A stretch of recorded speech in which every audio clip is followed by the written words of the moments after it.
There's a moment in 1979 when Audrey Hepburn, age 50, is sitting in her Rome apartment with her 12-year-old son, Sean. Her eyes are bloodshot. She's been crying. And she asks him a question no mother should ever have to ask her child. What should I do? What she's really asking is, should I stay with a man who's been sleeping with over 200 women?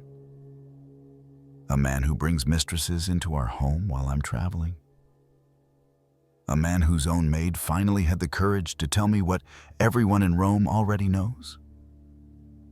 This is the story of Audrey Hepburn's second marriage. 13 years of public humiliation, 200 affairs, and the question she asked herself every single day: why am I not enough? January 18th, 1969. Audrey Hepburn marries Andrea Dotti in a small civil ceremony in Morges, Switzerland. She's 40 years old. He's 31, 9 years younger. This is her second marriage, and she desperately wants it to work. Her first marriage to Mel Ferrer ended in divorce after 14 years. 14 years of him being controlling, possessive, jealous of her success. Rumored affairs on both sides. The Hollywood press called Ferrer her Svengali, controlling her career, her choices, her life. William Holden once said, "I think Audrey allows Mel to think he influences her." But the truth was darker.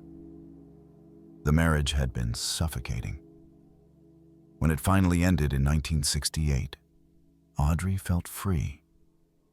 And then she met Andrea Dotti, and she thought, maybe this time it will be different. Maybe this time I'll get it right.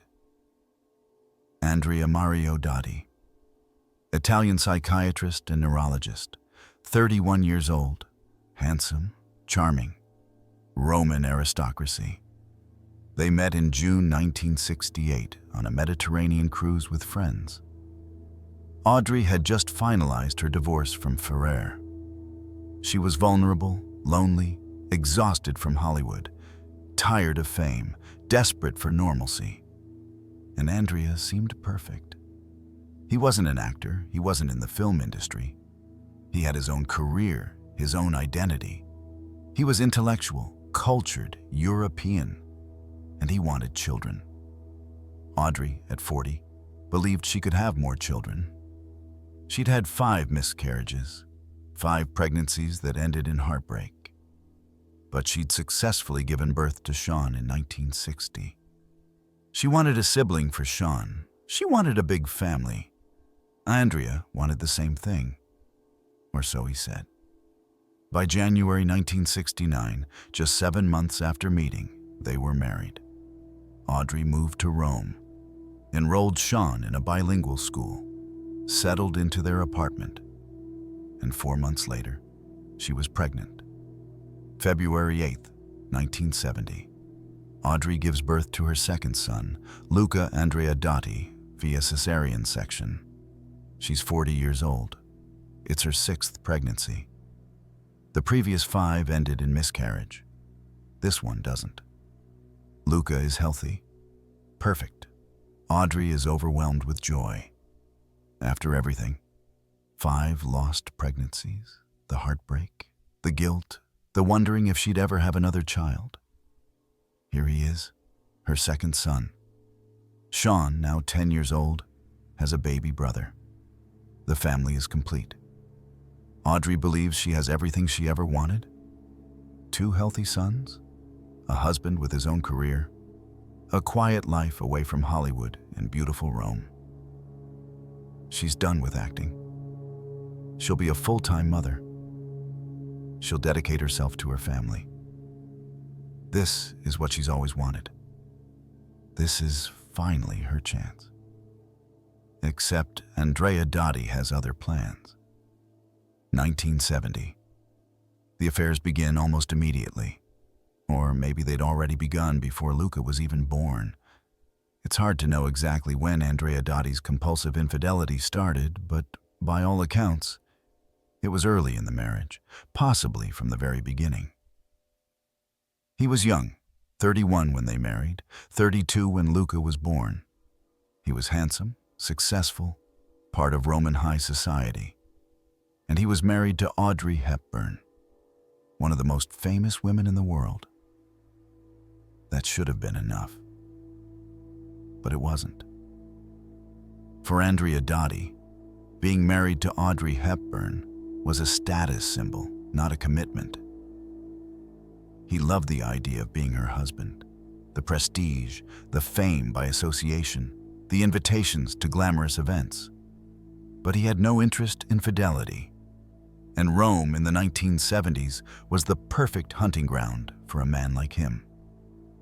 The 1970s in Italy, the decade of liberation, sexual revolution, permissiveness. Free love, open marriages.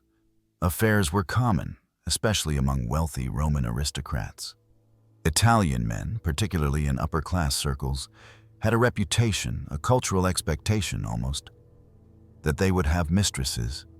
It wasn't scandalous. It was normal, expected. Wives looked the other way. Everyone knew, nobody talked. Andrea Dotti fully embraced this culture. He went out clubbing in Rome's trendiest nightclubs. He was photographed with beautiful young women.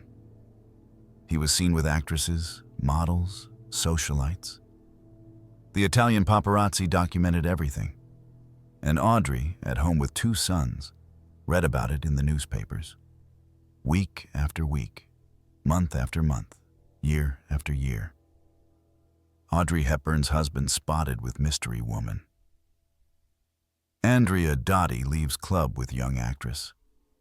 Is Audrey's marriage in trouble? The headlines were relentless, humiliating, public. Everyone in Rome knew. Everyone in Italy knew. Eventually, everyone in the world knew, and Audrey stayed. Why did she stay?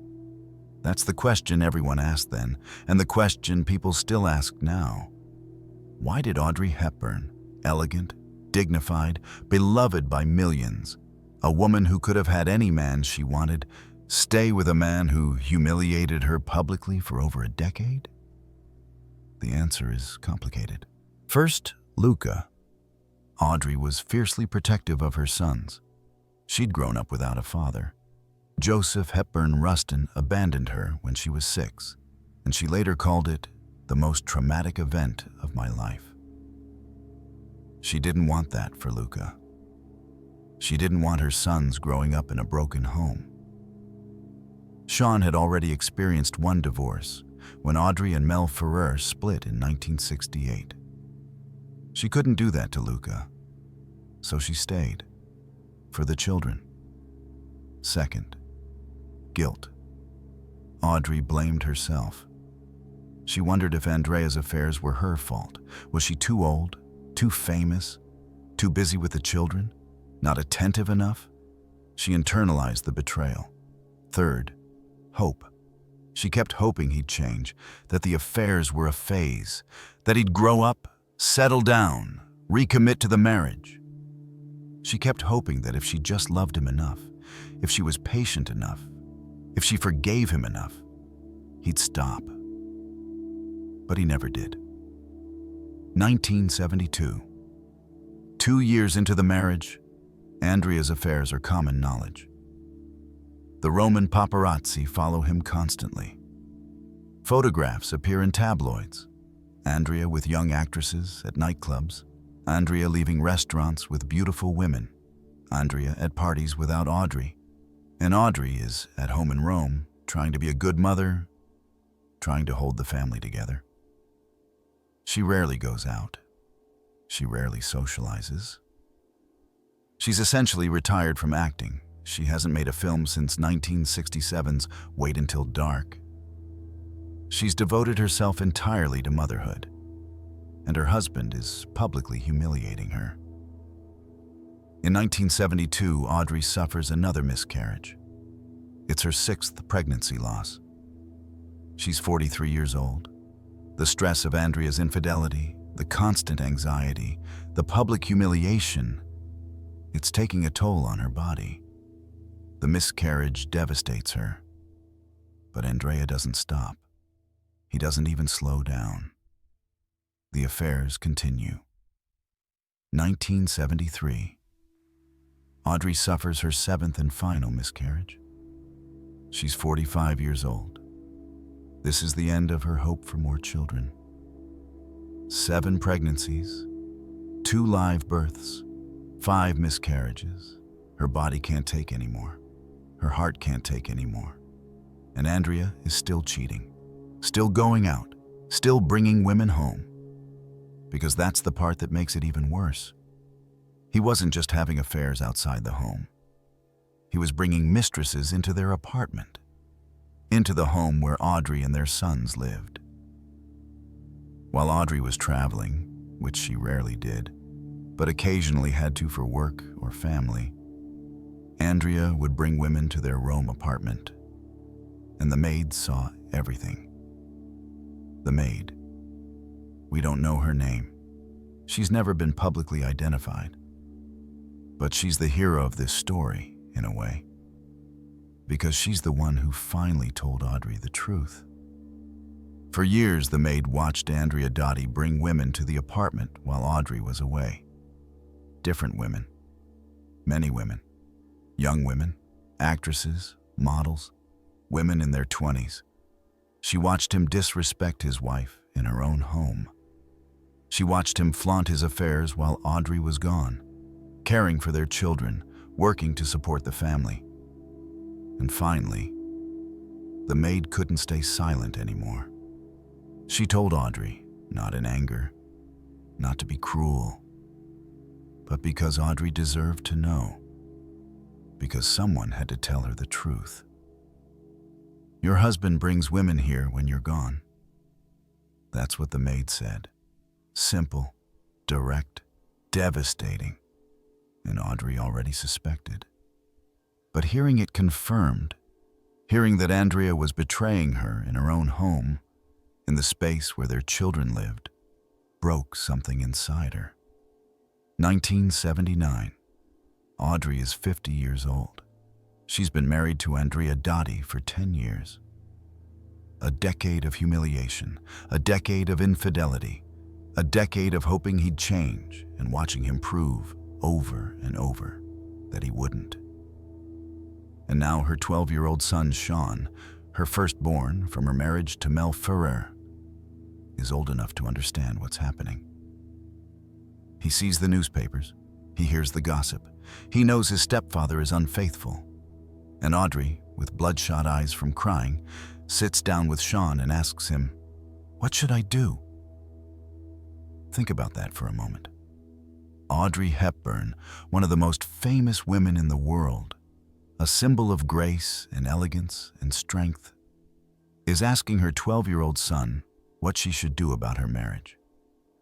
Because she doesn't know. Because she's so beaten down, so broken by years of betrayal that she can't make the decision herself. Sean later recalled this moment in an interview with The Sun in 2020. He said, "She was as delicate as she could be, and my mother had suspicions already. And this was the 60s sexual revolution. I knew there was difficulty.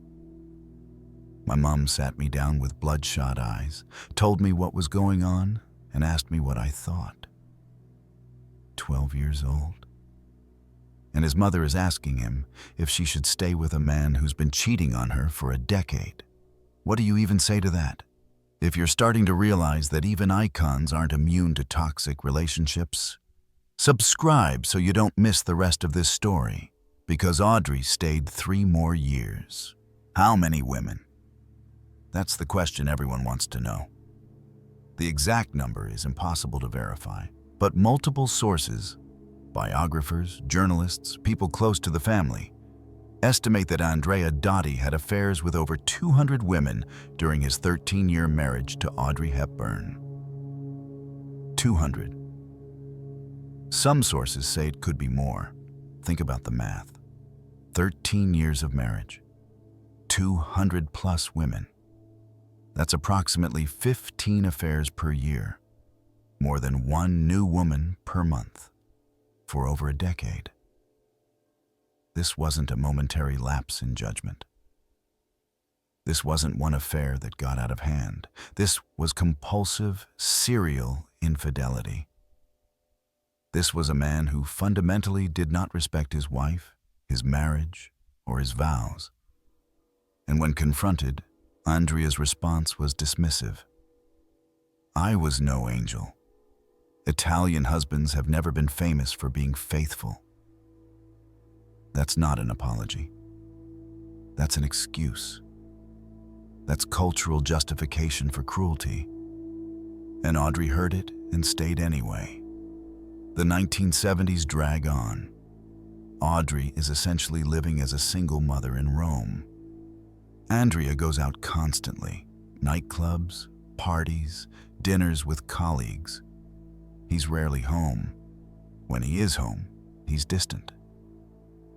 According to Audrey's later interviews, he provided no help with parenting.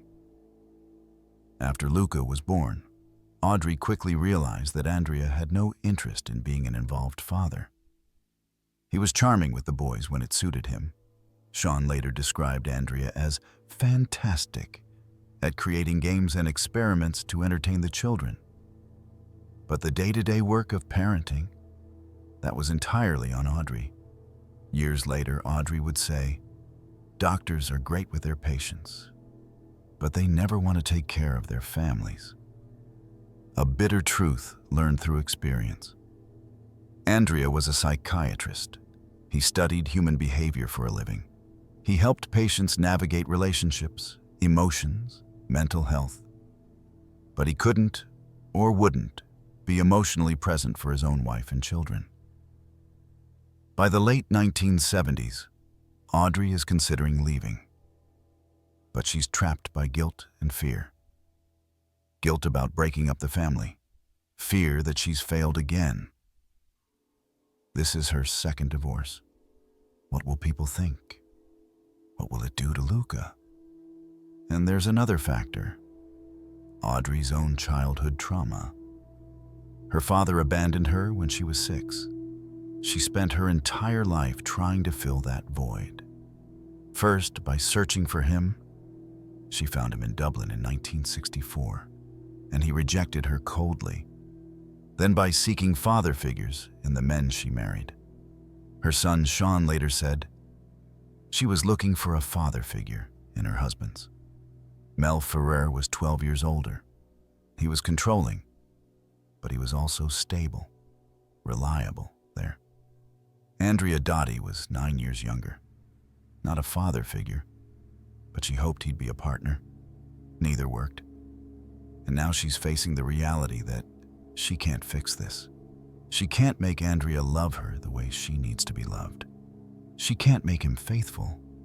She can't make him stop. 1979. Audrey films Bloodline, a thriller directed by Terrence Young. Her co-star is Ben Gazzara, an American actor. And during filming, Audrey and Gazzara have an affair.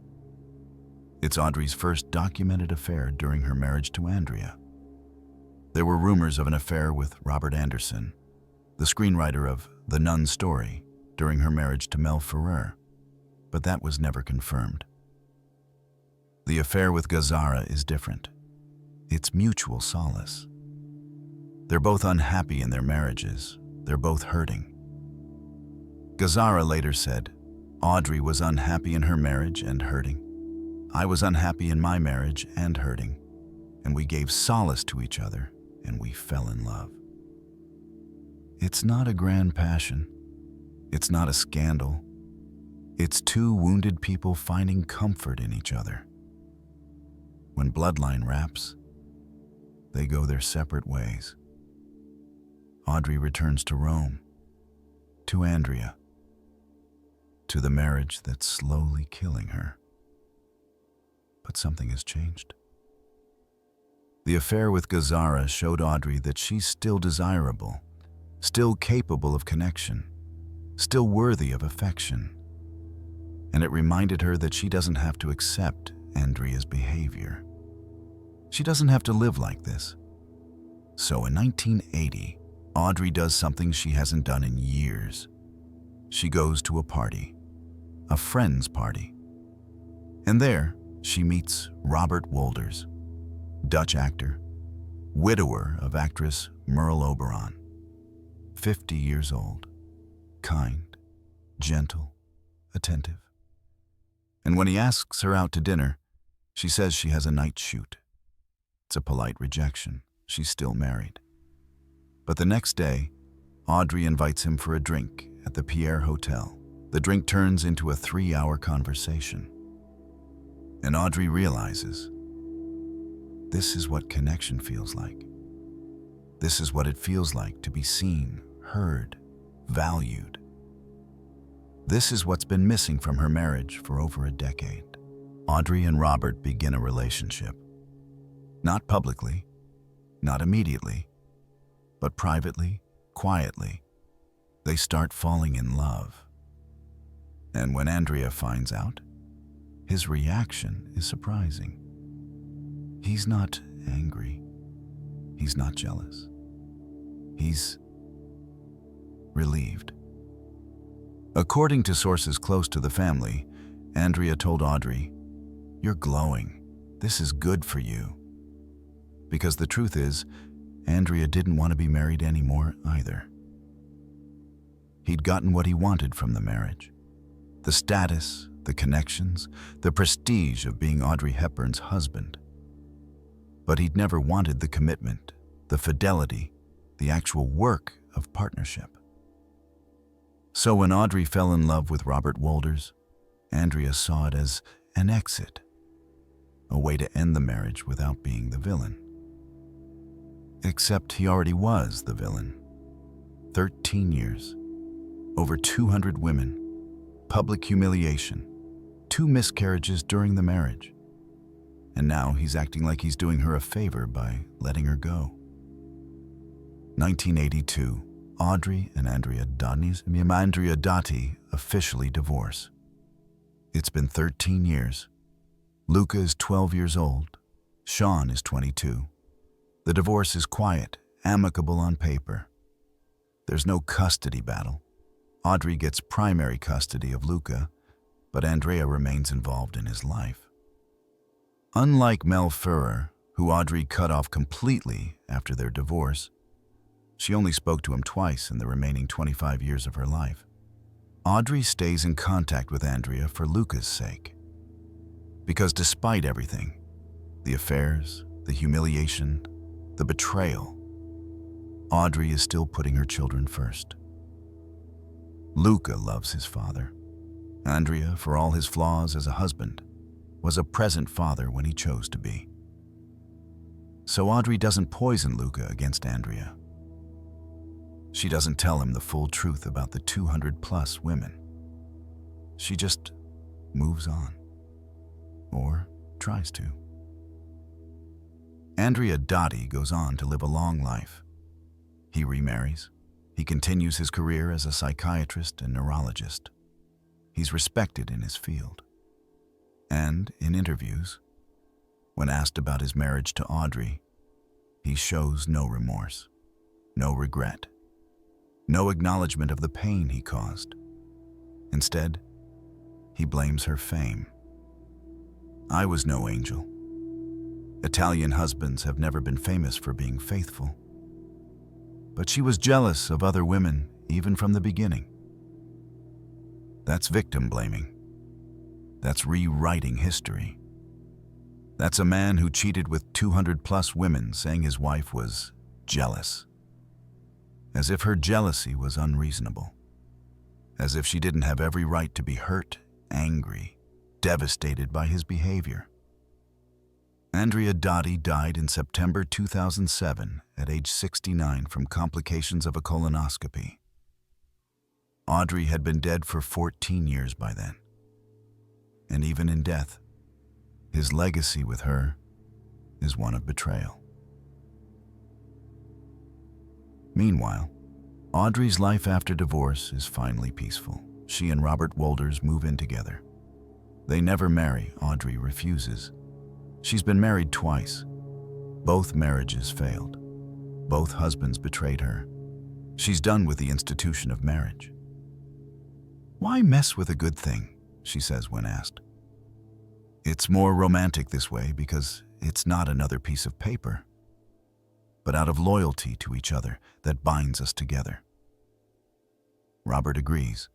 He tells People magazine in 2017, "I felt she had two unhappy marriages. It was wonderful the way it was."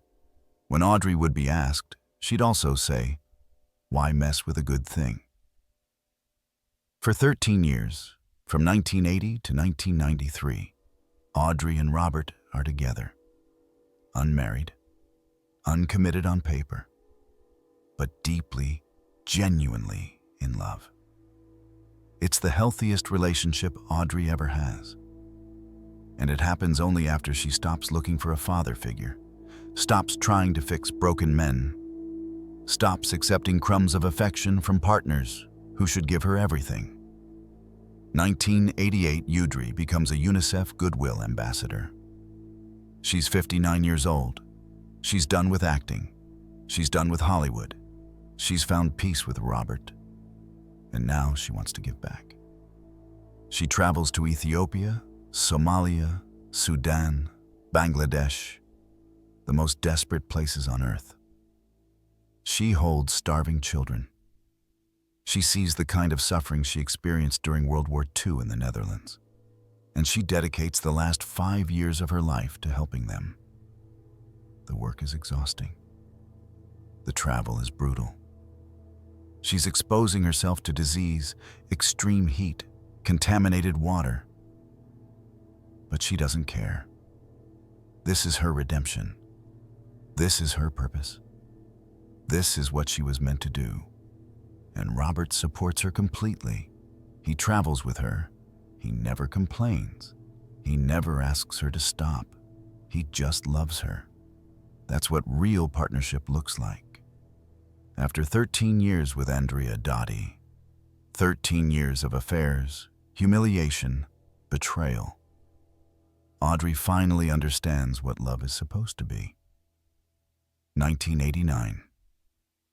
Audrey is diagnosed with appendix cancer. Pseudomyxoma peritonei. Rare, aggressive, already advanced. She has months. She spends them at home in Switzerland with Robert, Sean, and Luca. And despite everything Andrea put her through, Luca loves his father. So Audrey doesn't poison that relationship. She lets Luca have his father. So Audrey doesn't poison that relationship. She lets Luca have his father. Because that's who Audrey is. Even after 200+ affairs, even after a decade of public humiliation, even after years of being treated like she didn't matter, she still protects her children. She still puts them first.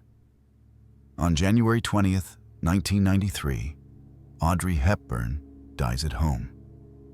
She's 63 years old. Robert Wolders is holding her hand. Her sons are there. She's at peace, and Andrea Dotti is not there. Because despite being Luca's father, despite being her husband for 13 years, Andrea Dotti does not deserve to be there. He lost that right 200+ women ago. Here's what we need to talk about. Why did Audrey stay so long? This is the question everyone asks, and the answer is both simple and devastating. She stayed because she was taught from childhood that she wasn't enough. Her father abandoned her when she was 6. Her mother was cold, emotionally distant, a Nazi sympathizer who never showed affection. Audrey grew up believing that if she was just good enough, pretty enough, perfect enough, people would love her and stay. So when Mel Ferrer was controlling, she let him control her. Because at least he stayed. When Andrea Dotti cheated with 200+ women, she stayed. Because at least he didn't leave. She confused presence with love. She confused staying with commitment. And it took her until age 51, 1980, when she met Robert Wolders. to realize that she deserved more. That loyalty isn't the same as love, that staying isn't the same as caring, that she could be enough all by herself without needing someone else to validate her worth. The maid who told Audrey the truth will never know her name, but she changed Audrey's life. Because sometimes the people who love you most are the ones brave enough to tell you what you don't want to hear. The maid could have stayed silent. It wasn't her place. It wasn't her business. But she saw a woman being destroyed by her husband's infidelity, and she spoke up. Your husband brings women here when you're gone. 6 years later, Audrey finally left. Not immediately, but eventually. Because the truth, once spoken, can't be unheard. And Audrey couldn't unknow what she finally accepted. Andrea Dotti would never be faithful. Not to her, not to anyone. Because the problem was never Audrey. The problem was always him. Andrea Dotti was a psychiatrist. Think about that. A man who studied human behavior, emotions, mental health for a living. A man who helped patients work through relationship issues, infidelity, betrayal. And he went home and cheated on his wife with 200+ women. The irony is almost unbearable. He understood psychology. He understood the damage infidelity causes. He understood that his behavior was hurting Audrey, humiliating her, destroying her self-worth. And he did it anyway. Because understanding doesn't equal caring. Knowledge doesn't equal empathy. And Andrea Dotti understood everything and cared about nothing except his own pleasure, his own ego, his own desires. That's not just infidelity. That's cruelty. That's narcissism. That's a man who saw his wife as a possession, not a person. As a trophy, not a partner. The 200+ women. Let's talk about them for a moment. Young actresses, models, socialites, women in their 20s while Andrea was in his 30s and 40s. Were they all consensual? Almost certainly. Did they know he was married to Audrey Hepburn? Some probably did. Some probably didn't care. Some probably thought it was exciting. Sleeping with Audrey Hepburn's husband. The forbidden thrill of it. But here's the truth. The 200+ women aren't the villains of this story. Andrea is. Because he's the one who made vows. He's the one who promised fidelity. He's the one who had children with Audrey and then betrayed her in their own home. The women were complicit, yes. But Andrea was responsible. And he never took responsibility. Not once. Not ever. The final tragedy of Audrey Hepburn's marriage to Andrea Dotti is this. She wasted 13 years on a man who didn't deserve 13 minutes. From age 40 to 53, Audrey could have been living her life. She could have been acting, working with UNICEF, spending time with her sons, finding love with someone who actually valued her. Instead, she spent over a decade trying to fix a marriage that was broken from the start. Trying to be enough for a man who would never be satisfied. Trying to make someone love her who was incapable of love. And when she finally left in 1982, she had just 11 years left to live. 11 years to experience what real partnership looked like with Robert Wolders.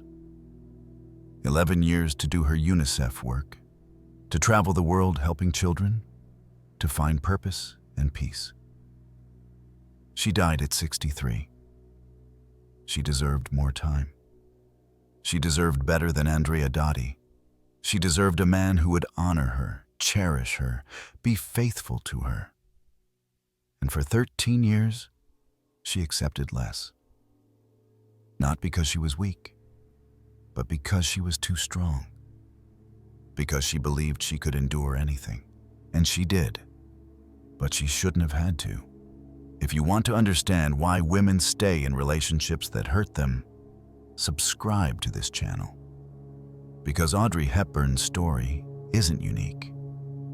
It's universal. It's every woman who's been told she's too jealous, too sensitive, too demanding. It's every woman who's blamed herself for her partner's infidelity.